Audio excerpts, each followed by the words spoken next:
Friends, welcome back to my channel পিউস kitchen. সবাইকে শুভ মহানবমীর প্রীতি, শুভেচ্ছা, অভিনন্দন ও অনেক অনেক ভালোবাসা।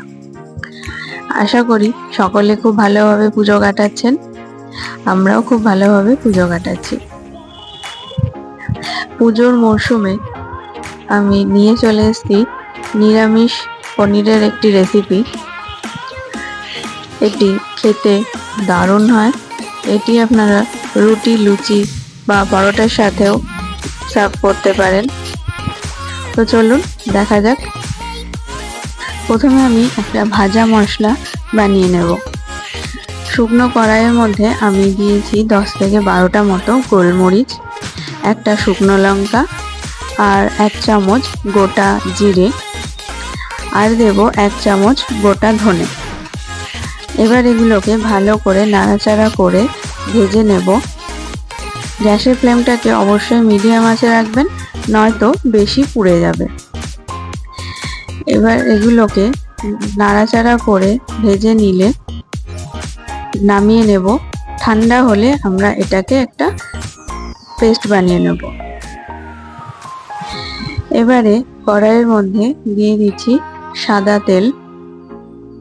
আমি এখানে 3 থেকে 4 চামচ মতো তেল দিয়েছি। এবার আমি পনিরগুলোকে ভেজে নেব।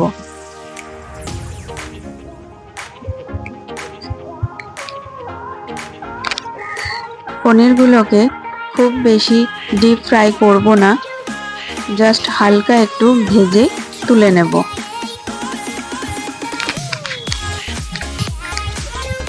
তো দেখুন, পনিরগুলোকে আমি হালকা করে ভেজে তুলে নিয়েছি।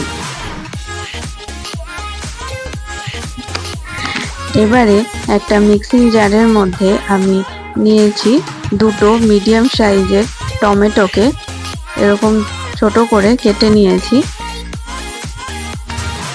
সেটা দিয়ে দেব। আর দেব 5টা মতো কাঁচা লঙ্কা, আর দিয়েছি 20 থেকে 25টা মতো কাজু। আর এখানে আমি পোস্ত নিয়েছি, পোস্তটাকে আমি ভিজিয়ে রেখেছিলাম, সেটা আমি দিয়ে দিচ্ছি। এবার সামান্য একটু জল দিয়ে এটাকে মিক্সিতে দিয়ে আমি ভালো করে একটা স্মুথ পেস্ট বানিয়ে নেব। এবার যে তেলে পনিরগুলো ভেজেছিলাম সেই তেলের মধ্যে আমি দিয়ে দিচ্ছি 1 টুকরো দারচিনি, 3টে লবঙ্গ আর 2টো এলাচ। ফোড়নটাকে একটু সামান্য ভেজে নিয়ে এবার আমি তেলের মধ্যে দিয়ে দেব যে পেস্টটা আমরা বানিয়েছিলাম টমেটো, কাঁচা লঙ্কা, কাজু বাদাম দিয়ে, সেই পেস্টটাকে দিয়ে দেব। আর মিক্সিং জারটা ধুয়ে সামান্য একটু জল দিয়ে দেব। এবার এটাকে একটু হাই ফ্লেমে করে রেখে ভালো করে নাড়াচাড়া করে এটাকে একটু ফুটিয়ে নেব। তো এটাকে খানিকক্ষণ ফুটিয়ে নেওয়ার পর আমি দিয়ে দেব যে ভাজা মশলাটা বানিয়েছিলাম, সেই ভাজা মশলাটা আমি এখানে দিয়ে দেব। এবার এর মধ্যে আমি দিয়ে দেব একটা ক্যাপসিকাম কুচি।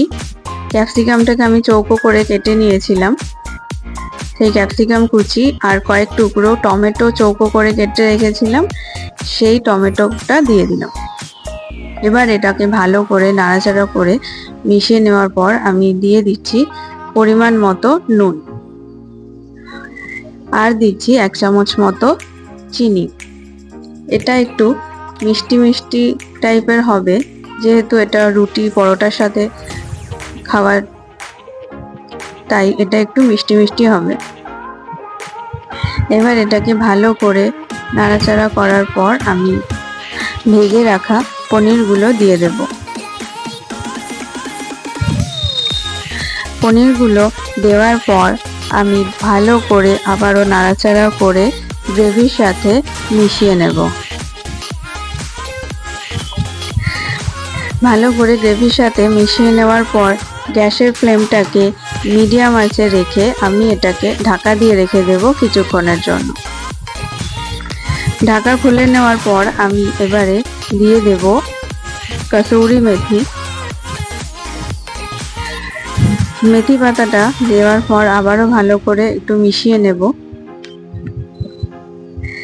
এবার আমি দিয়ে দেব 1 চামচ মতো গরম মশলার গুঁড়ো। গরম মশলার গুঁড়োটা সবার শেষে দেবেন, রান্নার শেষ পর্যায়ে। আমার রান্না শেষ পর্যায়ে, তো এবার আমি গরম মশলা গুঁড়োটা দিয়ে দিয়েছি। দিয়ে ভালো করে নাড়াচাড়া করে মিশিয়ে নিয়েছি। তো দেখুন, পনিরের মশলা আমাদের রেডি হয়ে গেছে। রেসিপিটি আপনাদের কেমন লাগলো অবশ্যই কমেন্টে জানাবেন, এবং রান্নাটি ভালো লেগে থাকলে লাইক করে দেবেন। এটি খুব সহজ এবং খুব কম সময়ে হয়ে যায়। হাতে সময় না থাকলে আপনারা চটজলদি এরকম একটি টেস্টি খাবার বানিয়ে নিতে পারেন। তো যারা আমার চ্যানেলে নতুন ভিডিও দেখছেন তারা অবশ্যই আমার চ্যানেলটি সাবস্ক্রাইব করে দেবেন এবং পাশে থাকা বেল আইকনটি প্রেস করে দেবেন, যাতে করে নতুন রান্নার ভিডিও এলে সবার প্রথমে আপনার ফোনে নোটিফিকেশন চলে যায়। আরও নতুন রান্নার ভিডিও দেখতে হলে অবশ্যই আমাকে কমেন্ট করতে পারেন। আজকের মতো টাটা, আবার দেখা হচ্ছে নতুন কোনো রেসিপি নিয়ে। ধন্যবাদ।